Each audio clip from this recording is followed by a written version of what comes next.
Hello friends, स्वागत है आपके YouTube channel morning today target में। आज हम आपको सीडीपी के प्रीवियस ईयर क्वेश्चन पेपर कराने वाले हैं, तो चैनल को सब्सक्राइब कर लीजिए ताकि आपको डेली क्लासेस मिलते रहे। जैसा कि आप लोग जानते हैं, आपके एग्ज़ाम में अब बिल्कुल भी समय नहीं बचा है, तो ज़्यादा से ज़्यादा क्वेश्चन प्रैक्टिस कीजिए और प्रीवियस ईयर क्वेश्चन हल करिए। और 2011 से लेकर 2024 तक जितने भी प्रीवियस ईयर क्वेश्चन हैं आप सभी को कराने वाले हैं, तो चैनल को सब्सक्राइब कर लीजिए ताकि आपको सारी क्लासेस मिलती रहे। चलते हैं पहले क्वेश्चन पे। प्रश्न नंबर 1, आनुवंशिकता और पर्यावरण की भूमिका के बारे में निम्नलिखित में से कौन सा कथन सत्य है? नंबर 1, विकास के कुछ पहलू आनुवंशिकता और कुछ अन्य पर्यावरण से अधिक प्रभावित होते हैं। दूसरा ऑप्शन, सीखने और प्रदर्शन करने की एक बच्चे की क्षमता जीनों द्वारा पूरी तरह से निर्धारित की जाती है। तीसरा ऑप्शन, अच्छी देखभाल और पौष्टिक आहार बच्चे के किसी भी जन्मजात विकार को दूर कर सकता है। चौथा ऑप्शन, पर्यावरण केवल बच्चे के भाषा विकास में महत्वपूर्ण भूमिका निभाता है। तो इसका राइट आंसर हो जाएगा, जो पर्यावरण की भूमिका के बारे में सही कथन है उसका राइट आंसर फर्स्ट हो जाएगा। विकास के कुछ पहलू आनुवंशिकता और कुछ पर्यावरण से प्रभावित होते हैं, तो इसका राइट आंसर पहला हो जाएगा।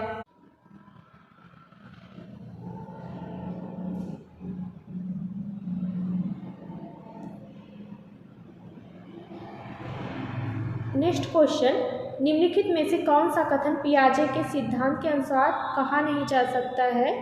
तो विकास गुणात्मक चरणों में होता है, सही है। बच्चे अपनी दुनिया के बारे में ज्ञान का निर्माण और उपयोग करते हैं, तो ये भी सही है। निरंतर अभ्यास से अधिगम होता है, तो ये आपका यही गलत हो जाएगा। तो इसमें गलत पूछा है, तो इसका राइट आंसर तीसरा हो जाएगा। बच्चे अपने पर्यावरण पर क्रिया करते हैं, ये भी सही हो जाएगा। गलत का आंसर यही हो जाएगा तीसरा।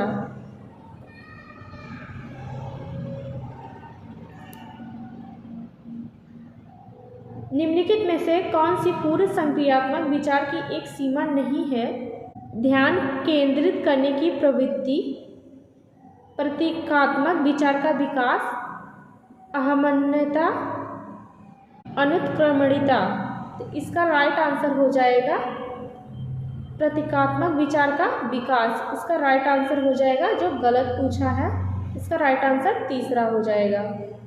पूर्व संक्रियात्मक विचार की एक सीमा नहीं है, तो हो जाएगा प्रतीकात्मक विचार का विकास। एक के अलावा निम्नलिखित कारणों से खेल युवा बच्चे के विकास में एक महत्वपूर्ण भूमिका निभाता है। नंबर 1, वे अपने शरीर पर निपुणता प्राप्त करते हैं। नंबर 2, यह उनकी इंद्रियों को उत्तेजित करता है। तीसरा, यह समय बिताने का एक सुखद तरीका है। तो इसका राइट आंसर हो जाएगा, जो गलत पूछा है। इसके अलावा सभी सही है, यहाँ पर ये भी सही है। जो बच्चे के विकास में महत्वपूर्ण भूमिका नहीं निभाता है वह है यह समय बिताने का एक सुखद तरीका है। तो इसका राइट आंसर तीसरा हो जाएगा। निम्नलिखित में से कौन सा प्रश्न बच्चों को गंभीर रूप से सोचने के लिए आमंत्रित करता है? नंबर 1, क्या आप इनका उत्तर जानते हैं? दूसरा, सही जवाब क्या है? तीसरा, क्या आप इसी तरह की स्थिति के बारे में सोच सकते हैं? चौथा, विभिन्न तरीकों से हम इसे कैसे हल कर सकते हैं? तो इसका राइट आंसर होगा चौथा ऑप्शन, जो सही हो जाएगा।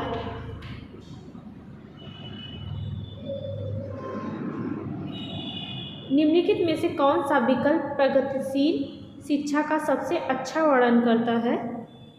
नंबर 1, करके सीखना, परियोजना विधि, सहयोग से सीखना। तो इसका राइट आंसर हो जाएगा पहला हो जाएगा, जो करेक्ट ऑप्शन हो जाएगा। इसका ये भी रैंकिंग भी नहीं होगा, लेबलिंग नहीं करना है बिल्कुल भी। परियोजना विधि, क्षमता समूह बनाना, जहाँ रैंकिंग होगा बिल्कुल गलत ऑप्शन हो जाएगा। तो इसका राइट आंसर जो है, जो परियोजना विधि, सहयोग से सीखना, इसका राइट आंसर पहला हो जाएगा, जो सही है।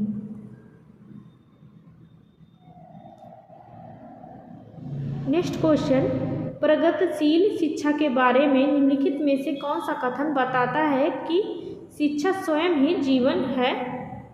नंबर 1, स्कूल शिक्षा को यथासंभव लंबे समय तक जारी रखना चाहिए। दूसरा, स्कूलों की आवश्यकता नहीं है, बच्चे अपने जीवन के अनुभवों से सीख सकते हैं। तीसरा, स्कूलों में शिक्षा सामाजिक और प्राकृतिक दुनिया को प्रतिबिंबित करे। तो इसका राइट आंसर हो जाएगा, जो सही पूछा है, तीसरा हो जाएगा।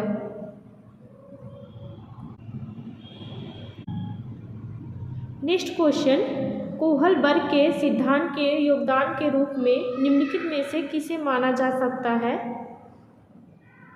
नंबर 1, उनके सिद्धांत ने संज्ञानात्मक परिपक्वता और नैतिक परिपक्वता के बीच एक सहयोग का समर्थन किया है। तो इसका राइट आंसर पहला हो जाएगा, जो सही है।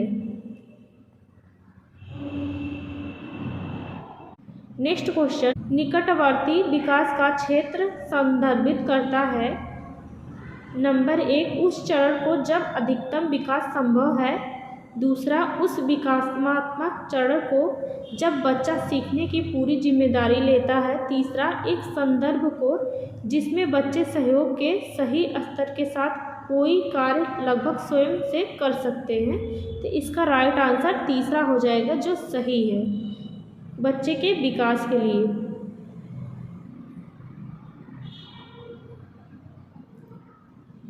एक उभयलिंगी व्यक्तित्व है। नंबर 1, स्त्री लक्षणों वाले पुरुषों को संदर्भित करता है। आमतौर पर माने गए मर्यादा और स्त्री गुणों का समायोजन करता है। तो इसका राइट आंसर दूसरा हो जाएगा, जो सही है।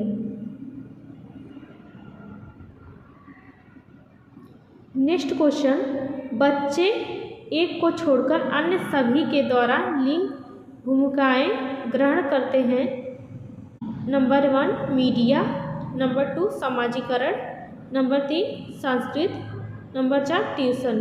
तो इसका राइट आंसर हो जाएगा, चौथा हो जाएगा, जो गलत है। नहीं तो बच्चे मीडिया से भी सीखते हैं, समाजीकरण से भी सीखते हैं, संस्कृत से भी सीखते हैं। इसका फोर्थ ऑप्शन हो जाएगा, जो करेक्ट ऑप्शन है। इससे ज़्यादा नहीं सीखते हैं।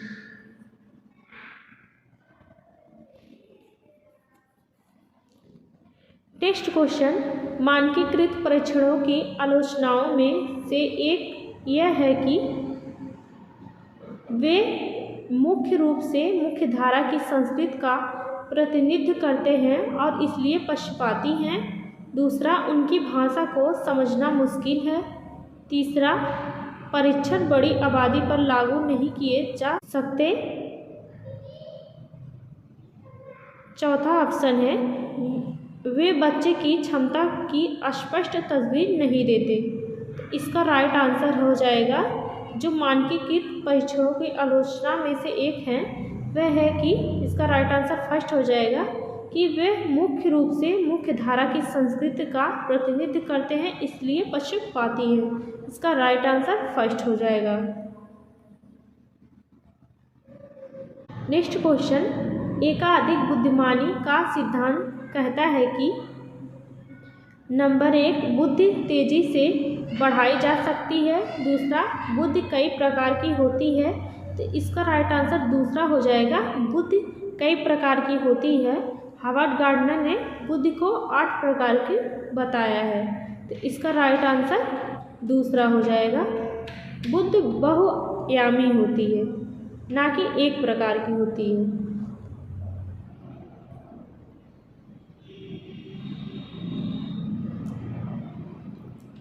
नेक्स्ट क्वेश्चन, शिक्षक सीखने के लिए मूल्यांकन और सीखने के मूल्यांकन दोनों का उपयोग कर सकते हैं।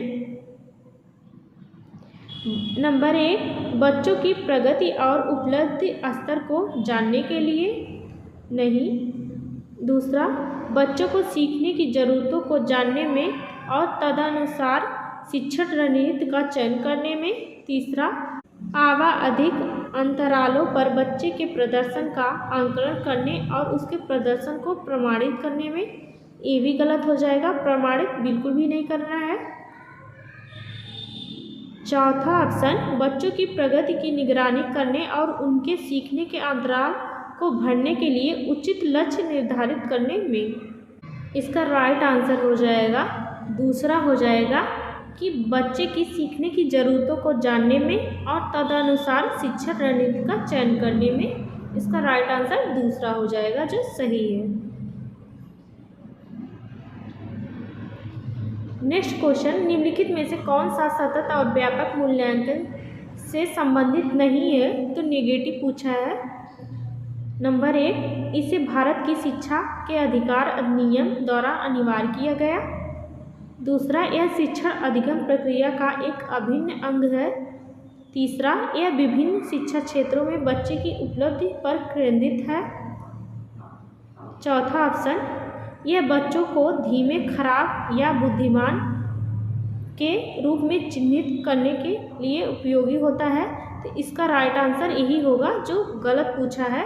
तो फोर्थ ऑप्शन आपका सही हो जाएगा। नेक्स्ट क्वेश्चन, बच्चों में प्रतिभाशालीता डैश के कारण हो सकती है। तो बच्चों में प्रतिभाशालीता किसके कारण हो सकती है? नंबर 1, आनुवंशिकता और वातावरण के बीच एक अंतःक्रिया। दूसरा, एक संसाधन समृद्ध वातावरण। तीसरा, सफल माता पिता। चौथा, एक अनुशासित दिनचर्या। तो अनुशासित बिल्कुल भी नहीं करना है। इसका राइट आंसर फर्स्ट हो जाएगा। बच्चों में प्रतिभाशालीता हो सकती है उनके माता पिता और उनके रहन सहन के द्वारा, यानी आनुवंशिकता और पर्यावरण के बीच अंतःक्रिया। इसका राइट आंसर फर्स्ट हो जाएगा।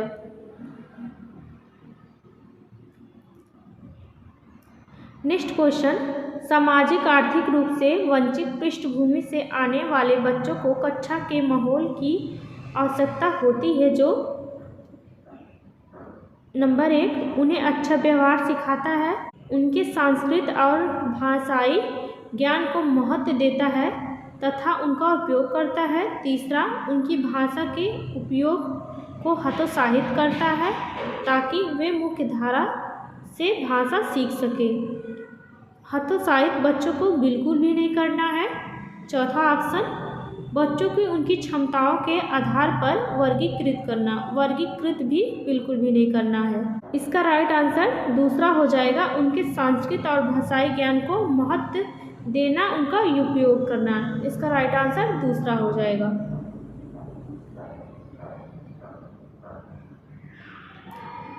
नेक्स्ट क्वेश्चन, कक्षा में सृजनात्मक और प्रतिभाशाली बच्चों के लिए आवश्यक हस्तक्षेप निर्भर करता है। नंबर 1, शिक्षक द्वारा अनुकूलित और प्रेरक निर्देशन तरीकों के उपयोग पर, उन्हें अतिरिक्त समय दिए जाने पर, उनके प्रति स्नेही होने के नाते पर, उन्हें अन्य बच्चों को पढ़ाने की जिम्मेदारी देकर। तो सृजनात्मक प्रतिभाशाली बच्चों के लिए आवश्यक हस्तक्षेप निर्भर करता है। नंबर 1 हो जाएगा, शिक्षक द्वारा अनुकूलित और प्रेरक निर्देशन तरीकों के उपयोग पर। इसका राइट आंसर फर्स्ट हो जाएगा। नेक्स्ट क्वेश्चन, अति संवेदनशील बच्चों को सीखने में मदद करने के लिए निम्नलिखित में से कौन सा तरीका उपयुक्त तरीका नहीं है? इसमें गलत पूछा है। एक कार्य को छोटे प्रबंधनीय खंडों में तोड़ना। दूसरा, अधिगम के वैकल्पिक तरीकों का पेशकश। तीसरा, उनके दैनिक कार्यक्रम में शारीरिक गतिविधि का समावेशन। चौथा, बेचैन होने पर अक्सर उन्हें फटकार लगाना। तो नेगेटिव पूछा है, तो इसका राइट आंसर चौथा हो जाए। इसका राइट आंसर चौथा हो जाएगा, बेचैन होने पर अक्सर उन्हें फटकार लगाना। तो बच्चों को फटकार बिल्कुल भी नहीं लगाना है। तो इसका राइट आंसर हो जाएगा चौथा हो जाएगा जो सही है। अलग अलग सोच वाले पैटर्न उन बच्चों की पहचान करते हैं जो विकलांग हैं, डिस्लेक्सिक हैं, सृजनात्मक हैं। तो इसका राइट आंसर हो जाएगा तीसरा हो जाएगा जो सही है।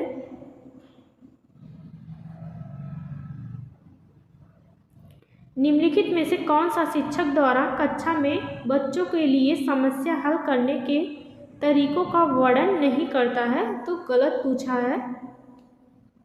कौन नहीं करता है? नंबर 1, किसी विशेष समस्या को हल करने के बारे में अपनी विचार प्रतिक्रिया पर चर्चा करना, ये तो सही हो जाएगा। दूसरा, कुछ हल करते समय गलतियों को करने के लिए प्रति ईमानदारी रहना। तीसरा, सोच विचार परीक्षण और विभिन्न उत्तरों जैसी शब्दावलियों का प्रयोग करना। चौथा ऑप्शन, अभिसरण उत्तरों वाले प्रश्न पूछना। इसका राइट आंसर जो नेगेटिव पूछा है, तो इसका राइट आंसर 4th हो जाएगा, अभिसरण उत्तरों वाले प्रश्न पूछना। अभिसरण उत्तरों वाले वह प्रश्न होते हैं जिनका एक ही उत्तर होता है, इसलिए इसका राइट आंसर 4th हो जाएगा। निम्नलिखित में से कौन सा एक संवेग है? स्मृति, डर, ध्यान, उत्तेजना। तो संवेग का उदाहरण है जो हो जाएगा डर। इसका राइट आंसर दूसरा हो जाएगा। नेक्स्ट क्वेश्चन, निम्नलिखित में से कौन सा शिक्षक की भूमिका का सबसे अच्छा वर्णन करता है? तो शिक्षक की भूमिका का सबसे अच्छा वर्णन करता है, तो यह हो जाएगा नंबर 1, कक्षा में शिक्षक की सबसे महत्वपूर्ण भूमिका अनुशासन को बनाए रखना। नहीं, ये तो गलत हो जाएगा, अनुशासन बिल्कुल भी नहीं बनाना है। दूसरा, एक शिक्षक को निर्धारित पाठ्यपुस्तक का पालन करना, ये भी गलत हो जाएगा। पाठ्यक्रम को समय पर पूरा करने के साथ साथ दोहराने के लिए पर्याप्त समय देना, ये भी गलत हो जाएगा। चौथा ऑप्शन, आराम के लिए जगह बनाना जहां बच्चे संवाद और पूछताछ के माध्यम से सीख सकते हैं। इसका राइट आंसर 4th हो जाएगा, आराम के लिए जगह बनाना, बच्चे से संवाद और पूछताछ के माध्यम से सीखना। तो इसका राइट आंसर 4th हो जाएगा, जो करेक्ट ऑप्शन है। निम्नलिखित में से कौन सी कक्षा समृद्ध शिक्षा को प्रोत्साहित करती है? नंबर 1, वह कक्षा जिसमें प्रदर्शित विभिन्न प्रकार की सामग्रियां बच्चों की पहुंच से परे हों ताकि सामग्री लंबे समय तक चलती रहे। नहीं। दूसरा ऑप्शन, वह कक्षा जिसमें खुली गतिविधियां कोने हों और विभिन्न प्रकार के बाल सहित खुली ताक शेल्फ में रखी हो, जो दिन के किसी भी समय पर्याप्त किया जा सके। अलमारी में अच्छी तरह संगठित सामग्री वाली कक्षा जहां सामग्री को सप्ताह में एक बार मुक्त खेल के लिए बाहर लाया जाता हो। चौथा ऑप्शन, पाठ्यपुस्तक सामग्री द्वारा संचालित, संरक्षित और योजनाबद्ध अधिगम वाली कक्षा। तो इसका राइट आंसर जो करेक्ट हो जाएगा, कक्षा में समृद्ध शिक्षा को प्रोत्साहित करती है। दूसरा हो जाएगा कि विभिन्न प्रकार के बाल सहित खुली किताबें। इसका राइट आंसर दूसरा हो जाएगा, जो सही है।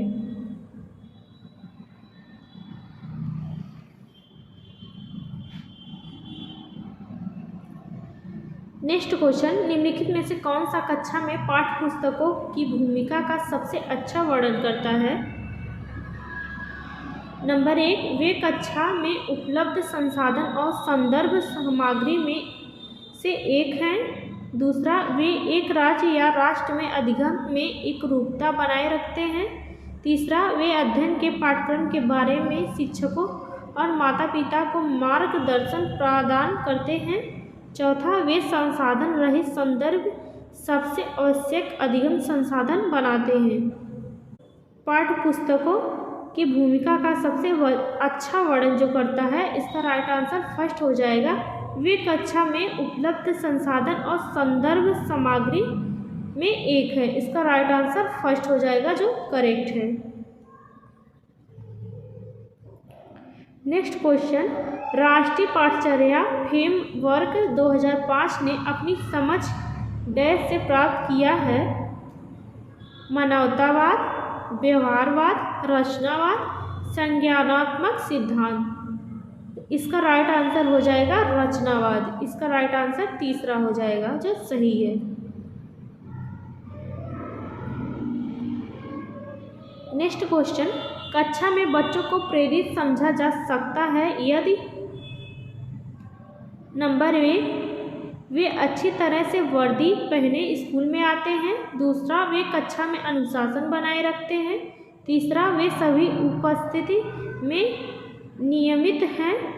चौथा, वे शिक्षक से स्पष्टीकरण प्राप्त करने के लिए प्रश्न पूछते हैं। तो इसका राइट आंसर फोर्थ हो जाएगा, जो सही है। कक्षा में बच्चों को प्रेरित समझा जा सकता है यदि वह संवाद व चर्चा करते हैं तो सबसे अच्छा है। इसका राइट आंसर फोर्थ हो जाएगा, जो सही है। निम्नलिखित में से कौन सा बच्चों में अधिगम में सुधार करने के लिए सबसे अधिक उपयुक्त है? नंबर 1, नियमित मूल्यांकन परीक्षा आयोजित की जानी चाहिए। दूसरा, शिक्षक को विभिन्न उदाहरणों और चित्रों का उपयोग करके विषय की व्याख्या करना चाहिए। तीसरा, कक्षा में सभी प्रकार की शिक्षण सामग्रियां होनी चाहिए। चौथा, शिक्षक को वास्तविक जीवन परिस्थितियों पर बच्चों के एक दूसरे के साथ बातचीत करने में मदद करनी चाहिए। तो इसका राइट आंसर फोर्थ हो जाएगा, जो करेक्ट ऑप्शन है। नेक्स्ट क्वेश्चन, अनुशासन जो अधिगम वातावरण में एक महत्वपूर्ण भूमिका निभाता है, किस तरह की मदद करता है? नंबर 1, बच्चों को अपनी शिक्षा को विनियमित और मॉनिटर करने के लिए। दूसरा, चुप्पी साधे रहने के लिए। तीसरा, शिक्षकों को निर्देश देने के लिए। बच्चों को उनके पाठ रटकर याद करने में याद तो बिल्कुल नहीं करना है। इसका राइट आंसर हो जाएगा फर्स्ट हो जाएगा, जो सही है। बच्चों की अपनी शिक्षा को विनियमित और मॉनिटर करने के लिए। इसका राइट आंसर फर्स्ट हो जाएगा, जो करेक्ट है। आज के लिए बस इतना ही। मिलते हैं नेक्स्ट क्लास में। क्लास कैसी लगी बताइएगा और रिवीजन करते रहिएगा, क्योंकि आपका एग्ज़ाम में अब ज़्यादा दिन नहीं बचा है। तो ज़्यादा से ज़्यादा क्वेश्चन प्रैक्टिस करिए।